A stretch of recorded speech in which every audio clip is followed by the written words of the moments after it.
का हो दुल्हन अभी ला सुतले बारू खाना ना बनी। अरे मम्मी जी यह बतिया रहुआ प्यार से ना कर सकी ना। का हो दुल्हन अभी ले सुतले रहबू खाना ना बनेबू।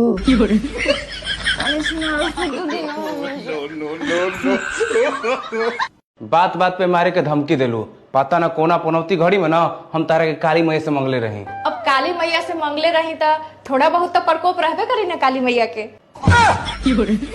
देखी अपन मम्मी के समझा दी जब देखो तब हमार खाना में ही कमी निकालत रहेली। कबू नीमक कम बा तो कबू मिर्च ज्यादा बा। अगर इतना ही खराब खाना हम बनावे नहीं तो एगो नौकर लिया खाना बनावे वाला। हम इतना देर से बोलत बानी और रउआ मोबाइल चलावत बानी। अरे मोबाइल में हम तोहरा खातिर साड़ी देखत नहीं हो। मम्मी कह के गोइल है ना कि कनिया खातिर 2-4 गो साड़ी खरीद दिया। हम उहे देखत नहीं खरीदे खातिर। हम कितना बुद्धू बानी ना। सासू माँ तो माये समान हो खेली अगर डांटिया दिली तो का हो गई। एक नंबर के बुद्धू बानी हम। दिखाई ना सड़िया एगो तो ऐसा जुग आ गइल बा कि एकदम पतो लोग तो लाज शर्म धो के पी गइल बा। एगो हमनी के जमाना रहे कि साड़ी पहनत रहे आदमी हाथना तना घूब तान के रहत रहे आ सलवार सूट पहन लेता रू तो कम से कम सलवारो सूट पहनत रू तो मुड़ी पर दुपट्टा ओढ़ के आ ससुर के चाय दो। ठीक है मम्मी जी। घूकता ना ससुर के सामने एगो पतो के ना जाए के चाहिए मुंह उघार के।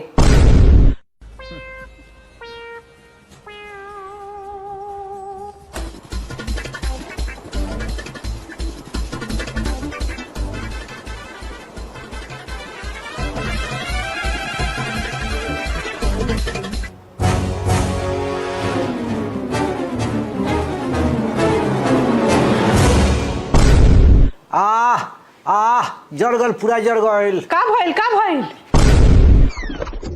मम्मी जी उन्ना लौकल हो चाय लेके गिर गई नहीं हो। अरे बाप रे बाप जड़ गल पूरा। बाप रे बाप आजकल के जमाना के लड़की के घूक ताने के कह दो तो आदमी के मुआइए दिहन सन। तारा के तो घूक ताने के कहल एकदम महंगा पड़ गई। आज के बाद घूक मत तनियो जा। मम्मी जी और गोड़ दबा देतनी। हैं आ सूरज पूरब के जगह पश्चिम से कहाँ से उग गइलन। एगो तो बुलावला पर ना आवेलू सेवा करे आया जो अपने मने आ गइल बड़ी। मम्मी जी ऊपर वचन में देखले रहनी नु कि बाबा कहत कि जे तहरा के सबसे ज्यादा परेशान करेला ओकर इतना सेवा करो कि तहरा बस में हो जाओ। बताओ तो कनिया हम तारा के कभी परेशान करे नी।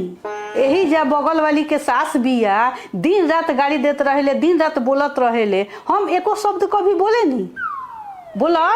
बोलत काहे नहीं खू।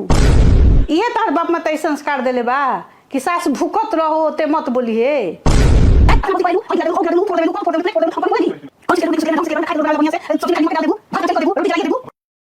बोला तो हम कभी एको शब्द बोले नी।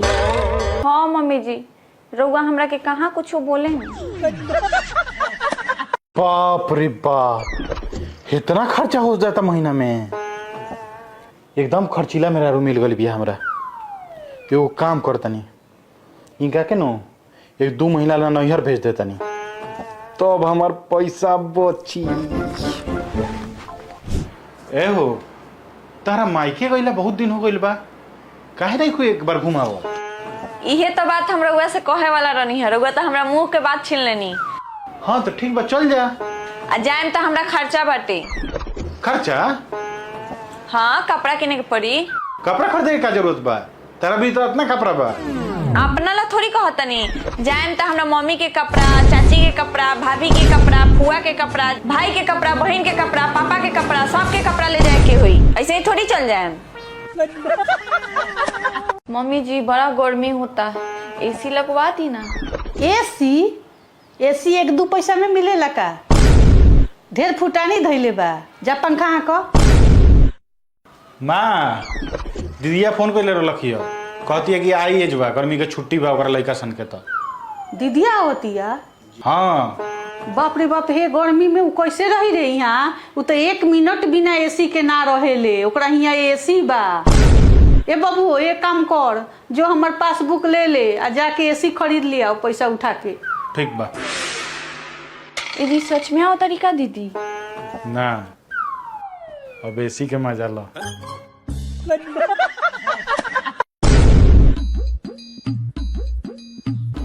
वाह बेटा वाह मेहरारू के पंखा हाँकल जाता जा मेहरी के गुला। तो का करी कहती है गर्मी ढेर बा अगर एसी ना लगवाएम तो खाना ना बनाए।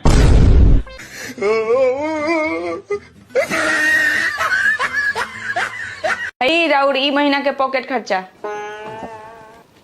1500 रुपया। वाह, मतलब 50,000 रुपया हम कमाई आ हमरा के 1500 रुपया तू पॉकेट खर्चा देता रू। हाँ तो ठीक बा, रउए अपन पूरा 50,000 रखी। हाँ हम पूरा पैसा रखेम, लेकिन घर के खर्चावा तो देम नु। हाँ खर्चा दे देम। ठीक बा, तो हिसाब जोड़ी। घर के लागेला किराया 10,000। ठीक बा, 50,000 रुपया में से 10,000 गईल तो 40 बचल। अब 20,000 रुपया लागेला खाए पिए के राशन के। ठीक बा, 40 में से 20,000 गईल तो 20,000 रुपया बचल। अब 5,000 बउआ के स्कूल के। ठीक बा, 5,000 पढ़ाई के। अब 5,000 मम्मी जी के दवाई के। ठीक बा, 5,000 दवाई के तो 10,000 बचल। अब 5,000 हमर क्रीम पाउडर के सब लागेला। ठीक बा, तू रखला अपन क्रीम पाउडर ला। 5,000 बचल नू। अब 3,500 लागेला जीवन बीमा में। इतना खर्चा दे दी आ जौन बची तो रख ली।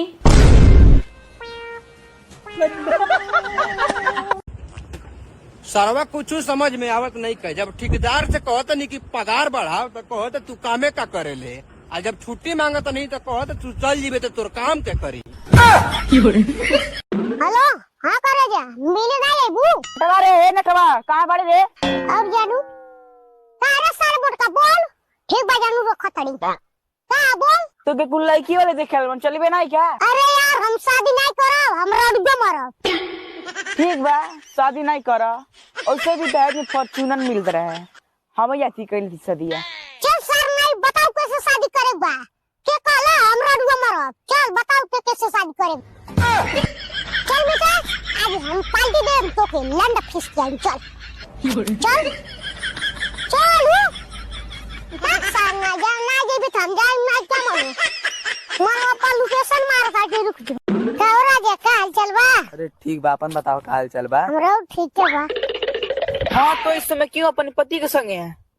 देवरा लाड़ा पुते छोड़ के भाग गई तो भतरक संगे न रहो। तू बतावा। आपका बात भी सही है। भतरा से पैसे काम चलावता की आई ले ना सर उतना सवाल पूछी सोचे ना पूछ ली लड़की एक लड़का। चल घरे कहां ना जरा तो जाता है तोरे गाड़ी में बहुत रिस रहा है। चल हम जाती तो नहीं है। चल पड़ छोड़ा करने तो कहां भौजी रिसिया जाती रे का भाई रे? अरे यार झगड़ा के जब नहीं तब मैं घरे रिसिया भागे ले। अच्छा देखावा मेरा रुके ना बढ़िया कर दिल एकदम साफ है, ई नहीं कहीं रिसिया जाए। हां पार बोल चलो पार मेरा रुका जैसे बुझाती है लाई बोल साबुन खाली एक मारे दिलवा साफ।